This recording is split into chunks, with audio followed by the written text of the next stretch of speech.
नमस्कार, SVT news में आपका स्वागत है। पेश 18 अप्रैल गुरुवार सुबह 11:15 बजे राजस्थान की बड़ी खबरें। कांग्रेस महासचिव प्रियंका गांधी वाड्रा ने कहा कि भले ही देवी भक्त होने का दावा कर स्वयं को सबसे बड़ा सत्यवादी बताते हैं, लेकिन सच यही है कि श्री मोदी शक्ति और सत्य के नहीं बल्कि सत्ता उपासक हैं। श्रीमती वाड्रा ने श्री मोदी का नाम लिए बगैर कहा कि आज जो सत्ता में बैठे हैं वो माता शक्ति और सत्य के उपासक नहीं बल्कि सत्ता के उपासक हैं। वो सत्ता के लिए कुछ भी कर सकते हैं। सत्ता के लिए विधायकों को खरीदते हैं, सरकारों को गिराते हैं, बड़े बड़े उद्योगपतियों को देश की संपत्ति दे रहे हैं ताकि वो सत्ता में बने रह सकें। उन्होंने चुनावी बॉन्ड को लेकर भी मोदी सरकार पर हमला किया और कहा कि इलेक्टोरल बॉन्ड योजना काले धन को सफेद करने की योजना थी। श्री मोदी बराबर कहते रहे हैं कि इलेक्टोरल बॉन्ड पारदर्शी योजना है, जबकि सुप्रीम कोर्ट ने कहा कि ये योजना गलत है और इससे भ्रष्टाचार हो रहा है। राजस्थान में 19 अप्रैल को होने वाले लोकसभा चुनाव के पहले चरण के मतदान के लिए बुधवार शाम 6 बजे चुनाव प्रचार का शोर थम गया। राजस्थान में प्रथम चरण में मतदान के लिए अंतिम 48 घंटे के लिए चुनाव प्रचार की गतिविधियां शाम 6 बजे थम जाने के बाद उम्मीदवारों ने घर घर जाकर अपना प्रचार शुरू किया। इससे पहले चुनाव प्रचार के अंतिम समय तक राजनीतिक दलों के उम्मीदवारों एवं निर्दलीय प्रत्याशियों ने प्रचार में अपनी पूरी ताकत झोंक दी। पहले चरण में जिन 12 लोकसभा क्षेत्रों में चुनाव होना है उनमें गंगानगर, बीकानेर, चूरू, झुंझुनू, सीकर, जयपुर ग्रामीण, जयपुर, अलवर, भरतपुर, करौली, धौलपुर, दौसा और नागौर लोकसभा क्षेत्र शामिल हैं। खाद्य सुरक्षा दल झालावाड़ की टीम ने खानपुर क्षेत्र के दही खेड़ा कस्बे में बुधवार को 6 दुकानों का निरीक्षण किया। इस दौरान टीम ने खाद्य पदार्थों के 2 सैंपल लिए। सीएमएचओ डॉक्टर मोहम्मद साजिद खान ने बताया कि कोटा की एक firm Messrs Shri Vallabh association से मिलावटी घी जेएमडी सरस ब्रांड घी मैसर्स गोविंद एजेंसी दही खेड़ा झालावाड़ को बेचने के लिए भेजना बताया गया था। इस क्रम में स्वयं संज्ञान लेते हुए मैसर्स गोविंद एजेंसी दही खेड़ा में खाद्य सुरक्षा दल ने दुकान और गोदाम का निरीक्षण किया। इस ब्रांड का घी नहीं मिला, लेकिन मौके पर 7 किलो एक्सपायरी डेट का आनंदा ब्रांड का घी मिलने पर उसे मौके पर ही नष्ट करवाया गया। दुकान से घी और मसाले के सैंपल लिए गए हैं, जो जांच के लिए जन स्वास्थ्य लैब कोटा भेजे गए हैं। लोकसभा चुनावों को लेकर प्रमुख पार्टियों के प्रत्याशियों ने पूरी ताकत झोंक दी है। जालौर से कांग्रेस प्रत्याशी वैभव गहलोत के परिजन भी उनके समर्थन में जनसभाओं को संबोधित कर रहे हैं। वैभव के साथ उनकी पत्नी हिमांशी व बेटी काश्विनी भी प्रचार में लगी हुई हैं। इस बीच एक चुनावी मीटिंग में हिमांशी ने कहा कि वैभव पूर्व सीएम अशोक गहलोत जी के बेटे हैं, इसमें गलत माहौल है। अशोक गहलोत जी पूरे राजस्थान गांव-गांव तहलका मचाने वाले व्यक्ति हैं। हिमांशी ने कहा कि रही बात स्थायित्व की, तो मैंने कल ही अपने घर का गृह प्रवेश किया है, किचन चालू किया है। मैं उनके जीतने के बाद स्थायी तौर पर यहीं रहूंगी ताकि लोग कभी भी मेरे घर का दरवाजा खटखटा सकेंगे। लोगों को अपनी बात रखने और पहुंचाने में आसानी होती है जब प्रत्याशी का घर उसी जिले में होता है। मौसम विभाग का कहना है कि पश्चिमी राजस्थान में 17 से 19 अप्रैल और पूर्वी राजस्थान में 19 अप्रैल को बादल गरजने के साथ बारिश हो सकती है। इसके साथ ही तेज हवाओं को लेकर चेतावनी जारी की गई है। ऐसे में इस सप्ताह मौसम का हाल क्या रहेगा, आपको बताते हैं। मौसम विभाग ने बताया कि एक नया पश्चिमी विक्षोभ साइक्लोनिक सर्कुलेशन ईरान और आसपास के क्षेत्र में है, जिसका असर 18 अप्रैल से उत्तर पश्चिमी भारत में दिखाई दे सकता है, जिसकी वजह से जम्मू कश्मीर, हिमाचल प्रदेश और उत्तराखंड के इलाकों में 18 से 21 अप्रैल को बिजली चमकने, बादल गरजने के साथ बारिश जैसी गतिविधियां दर्ज की जा सकती हैं। इसके साथ ही इन जगहों पर बर्फबारी भी हो सकती है।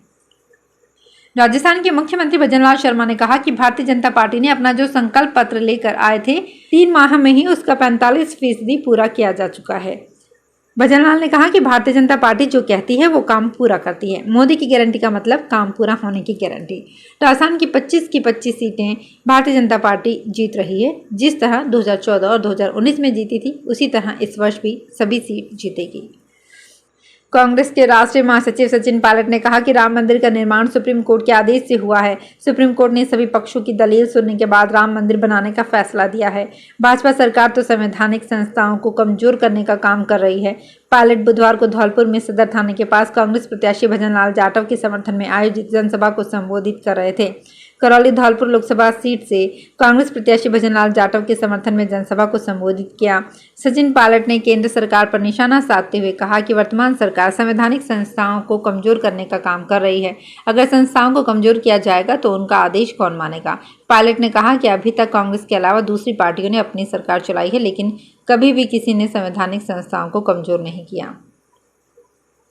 भारत के कच्चे तेल के आयात की कीमतों में 16% की कमी आई है। अंतर्राष्ट्रीय स्तर पर कच्चे तेल की कीमतें कम चल रही हैं, जिसकी वजह से भारत ने कच्चे तेल का इस वित्तीय वर्ष में 16% कम भुगतान किया। हालांकि इस वित्तीय वर्ष में भारत के अंतर्राष्ट्रीय सप्लायर्स पर निर्भरता बढ़ी है। भारत ने इस वित्तीय वर्ष में करीब 23 करोड़ टन कच्चे तेल का आयात किया है। ये पिछले वित्तीय वर्ष के बराबर ही है। हालांकि पिछले वित्तीय वर्ष में भारत ने कच्चे तेल के लिए 157.5 अरब डॉलर का भुगतान किया था।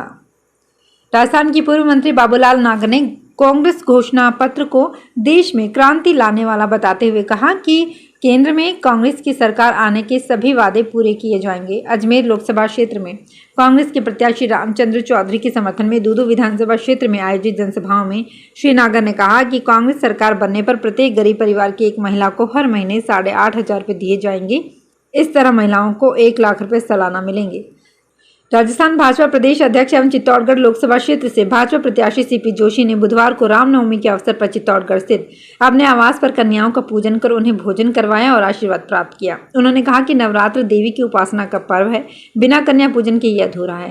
बुधवार को देवी स्वरूप कन्याओं को भोजन करवाने का सौभाग्य मिला और आशीर्वाद प्राप्त हुआ। इसके बाद सीपी जोशी ने चित्तौड़गढ़ विधानसभा क्षेत्र सावा बस्सी मंडल के ओछड़ी सेमलिया जालमपुरा अरनिया पंथ शुंभुपुरा उदपुरा अमरपुरा विजयपुर केलझर आदि में जनसंपर्क किया। जैसलमेर जिले में रामदेवरा में बाबा के दर्शन करने के लिए बीकानेर से आए यात्रुओं पर हमला करने के आरोप में थाना पुलिस की टीम द्वारा आरोपी भंवर सिंह उर्फ रिस्की बना, नारायण महाराज और भूमाराम ओड एवं विनोद को गिरफ्तार किया गया है। एसपी सुधीर चौधरी ने बताया कि घटना के संबंध में 14 अप्रैल को छोटा रानीसर बीकानेर के रजत सोलंकी ने थाना रामदेवरा पर रिपोर्ट दी कि वो परिवार सहित रामदेवरा बाबा के दर्शन के लिए आया था। रेलवे स्टेशन के पास स्थित धर्मशाला में एक ही कमरा मिलने के कारण घर की महिलाओं को धर्मशाला में रुकवा कर वो भाई व ताऊ के साथ धर्मशाला के पास स्थित भोजनालय गया। भोजनालय में खड़े भंवर सिंह उर्फ रिस्की बना से उन्होंने चारपाई किराए पर देने के लिए पूछा। शराब पिए रिस्की बना उनके साथ गाली गलौज करने लगा। इसके बाद उसने अपने साथी विनोद, भूमाराम और नारायण को बुला लिया, जिन्होंने मिलकर उन पर जानलेवा हमला कर दिया। रिपोर्ट पर मुकदमा दर्ज कर जांच शुरू की गई है। राजस्थान में प्रतापगढ़ के अरनोद कस्बे में गत दिनों पुलिस की दी गई चेतावनी को अनदेखी करना व्यापारियों को भारी पड़ गया। बिगड़ती व्यवस्था को देखते हुए पुलिस ने अभियान चलाकर दुकानों के आगे रखे हुए सामान को जब्त कर लिया, जिससे बाजार में हड़कंप मच गया। कस्बे के बाजार में इन दिनों यातायात व्यवस्था बिगड़ती जा रही थी। इन दिनों शादियों की सीजन के चलते बाजारों में चहल पहल बढ़ गई, जिसके चलते बाजार में पैदल चलना भी मुश्किल हो रहा था। बिगड़ती व्यवस्था को देखते हुए बुधवार को अतिक्रमण पर कार्यवाही की गई। दौसा धार्मिक नगरी मेहंदीपुर बालाजी में बुधवार को रामनवमी धूमधाम से मनाई गई। यहां मंगला आरती के बाद दर्शनार्थियों के लिए मंदिर के पट बंद कर दिए गए थे। सिद्धपीठ के महंत डॉक्टर नरेशपुरी महाराज के सानिध्य में सीताराम मंदिर की भव्य सजावट की गई। पंडितों ने सीताराम भगवान प्रतिमाओं का पंचामृत अभिषेक कर आभूषण व रत्न जड़ित पोशाक धारण कराई। दोपहर 12:31 पर जन्मोत्सव महाआरती शुरू हुई। महंत ने भगवान की जन्मोत्सव आरती व स्तुति की, जिसके बाद 56 भोग, चूरमा, कलाकंद, मेवा मिष्ठान का भोग लगाया गया।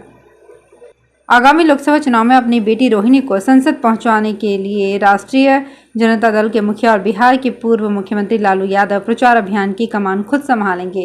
राष्ट्रीय जनता दल के अध्यक्ष लालू प्रसाद यादव चुनावी मैदान में दिखने वाले हैं। अपनी बेटी और सारण लोकसभा क्षेत्र की प्रत्याशी रोहिणी आचार्य को जिताने के लिए लालू प्रसाद अब सारण में कैंप करेंगे। इसके लिए लालू प्रसाद यादव अपनी पत्नी राबड़ी देवी के साथ बुधवार को छपरा के लिए रवाना हो गए। उड़ीसा के मुख्यमंत्री नवीन पटनायक गंजम में हिंजीली सीट और बारगढ़ 2 सीटों से चुनाव लड़ेंगे। ओडिशा के मुख्यमंत्री नवीन पटनायक ने 2019 में भी 2 विधानसभा क्षेत्रों गंजम में हिंजीली सीट और बारगढ़ में बीजेपुर से चुनाव लड़ा था। हालांकि बाद में उन्होंने बीजेपुर सीट से इस्तीफा दे दिया था। सीएम पटनायक ने बुधवार को राज्य विधानसभा के लिए उम्मीदवारों की 5वीं सूची की घोषणा की। इस दौरान उन्होंने कहा कि वो बलांगीर लोकसभा क्षेत्र के तहत कांटाबांजी विधानसभा क्षेत्र से चुनाव लड़ेंगे। तो फिलहाल इस बुलेटिन में इतना ही, फिर हाजिर होंगे कुछ और बड़ी खबरों के साथ। अगर आप भी अपने आसपास की छोटी बड़ी और महत्वपूर्ण खबरों से अपडेट रहना चाहते हैं तो सब्सक्राइब कीजिए हमारे चैनल एसपीटी न्यूज को और प्रेस कीजिए बेल आइकन पर।